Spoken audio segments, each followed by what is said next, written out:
శుభోదయం. ఈరోజు తెలుగు యాక్టివిటీలో భాగంగా సమాసాలు అనే అంశాన్ని మన 6th క్లాస్ విద్యార్థులు వివరించబోతున్నారు. మన 6th క్లాస్ విద్యార్థిని అయినటువంటి చిరంజీవి ఝాన్సీ ఈ కార్యక్రమాన్ని ప్రారంభిస్తుంది. అందరికీ శుభోదయం. నా పేరు ఝాన్సీ.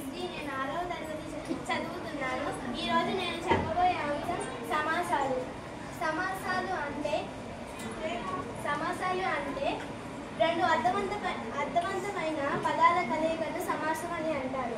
ఈ సమాసాలలో రెండు పదాలు ఉంటాయి. ఇవి మొదటిది పూర్వపదము, రెండవది ఉత్తర పదము. సమాసాలలో రకాలు మొదటిది తత్పురుష సమాసాలు. తత్పురుష సమాసాలన్నీ పూర్వపదం తరువాత ఏ విభక్తి అయితే వచ్చి లోపిస్తాయో ఆ విభక్తి పేరుతో పిలువబడతాయి. మొదటిది ప్రథమ తత్పురుష సమాసం. ఉదాహరణ: మద్యము, అహ్నము. మద్యము అనేది పూర్వపదం, అహ్నము అనేది ఉత్తర పదం. ఈ రెండు అర్థవంతమైన పదాల కలయికను సమాస పదం అని అంటారు. మధ్యాహ్నము అనేది సమాస పదం. సమాస పదం యొక్క అర్థాన్ని విగ్రహ వాక్యం అని అంటారు. అహ్నము యొక్క మద్యము అనేది విగ్రహ వాక్యం. విగ్రహ వాక్యంలో పూర్వపదం తరువాత ము అనే ప్రథమ విభక్తి ప్రత్యయము సమాస పదంలో వచ్చి లోపిస్తుంది కాబట్టి ప్రథమ తత్పురుష సమాసం అని పిలువబడుతుంది. తదుపరి అంశము నా సహ విద్యార్థి అయిన వనితా కళ్యాణి వివరిస్తుంది. అందరికీ శుభోదయం. నా పేరు వనితా కళ్యాణి. నేను చెప్పబోయే అంశం విద్యా తత్పురుష సమాసం. ఉదాహరణ: న్యాయము, వాది.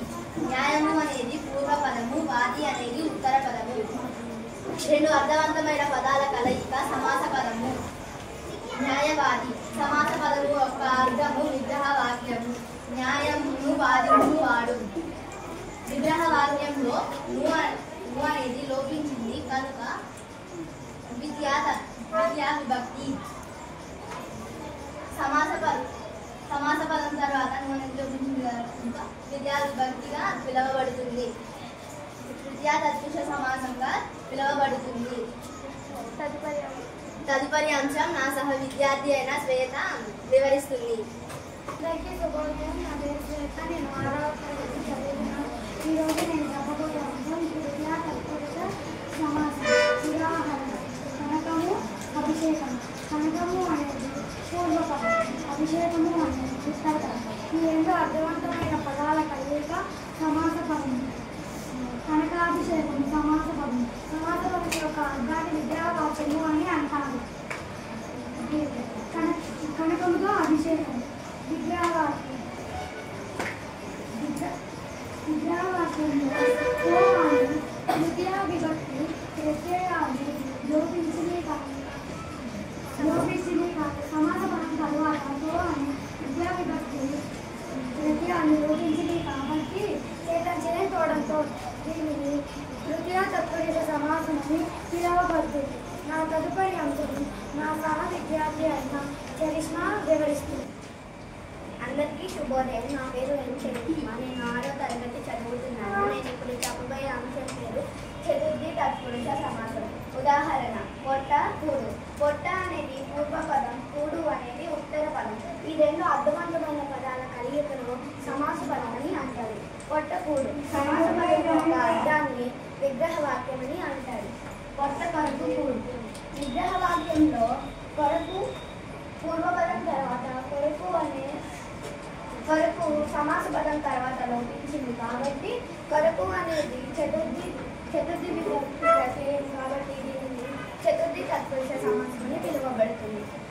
దీని తర్వాత తదుపరి అంశం నా సహ విద్యార్థి అయిన పావని వివరిస్తుంది. అందరికీ శుభోదయం. నా పేరు పావని. నేను 6వ తరగతి చదువుతున్నాను. ఈరోజు నేను చెప్పబోయే అంశం పంచమి తత్పురుష సమాసం. ఉదాహరణ: అగ్ని, భయము. అగ్ని అనేది పూర్వపదం, భయము అనేది ఉత్తర పదం. ఈ రెండు అర్థవంతమైన పదాల కలయిక సమాస పదం. అగ్ని, భయము. సమాస పదం యొక్క అర్థం విగ్రహ వాక్యం. పూర్వపదం తర్వాత వర్ణాలు ఇస్తుంది కాబట్టి పంచమి విభక్తి. సమాస పదం తర్వాత వర్ణాలు ఇస్తుంది కాబట్టి వలన్, కంటెంట్, పట్టి పంచమి తత్పురుష సమాసం. తదుపరి అంశం మా సహ విద్యార్థి ఝాన్సీ కొనసాగిస్తుంది. తులసి. నా పేరు ఝాన్సీ. నేను 6వ తరగతి చదువుతున్నాను. ఈ రోజు నేను చెప్పబోయే అంశం షష్ఠీ తత్పురుష సమాసం. ఉదాహరణ రాజు భటుడు. రాజు అనేది పూర్వపదం, భటుడు అనేది ఉత్తర పదం. ఈ రెండు అర్థవంతమైన పదాల కలయికను సమాస పదం అని అంటారు. రాజభటుడు. రాజభటుడు అనేది సమాస పదం యొక్క అర్థాన్ని విగ్రహ వాక్యం అని అంటారు. రాజు యొక్క భటుడు అనేది విగ్రహ వాక్యం. విగ్రహ వాక్యంలో పూర్వపదం తరువాత యొక్క అనే షష్ఠీ విభక్తి ప్రత్యయము సమాస పదంలోని లోపించింది కాబట్టి షష్ఠీ తత్పురుష సమాసం అని పిలువబడుతుంది. తదుపరి అంశము నా సహ విద్యార్థి అయిన చరిష్మా వివరిస్తుంది. అందరికీ శుభోదయం. నా పేరు చరిష్మా. నేను 6వ తరగతి చదువుతున్నాను. నేను చెప్పబోయే అంశం పేరు సప్తమి తత్పురుష సమాసం. ఉదాహరణ దేశము, భక్తి. దేశము అనేది పూర్వపదం, భక్తి అనేది ఉత్తర పదం. ఈ రెండు అర్థవంతమైన పదాల కలయికను సమాస పదం అని అంటారు. దేశభక్తి. సమాస పదం యొక్క అర్థాన్ని విగ్రహ వాక్యం అని పిలుస్తారు. దేశము నందు భక్తి. పూర్వపదం తర్వాత అన్ను అనే సప్తమి విభక్తి ప్రత్యయము సమాస పదంలో లోపిస్తుంది కాబట్టి దీనిని సప్తమి తత్పురుష సమాసం అని పిలువబడుతుంది. దీని తర్వాత తదుపరి అంశం నా సహ విద్యార్థి అయిన సాయి పేష్ వివరిస్తాను.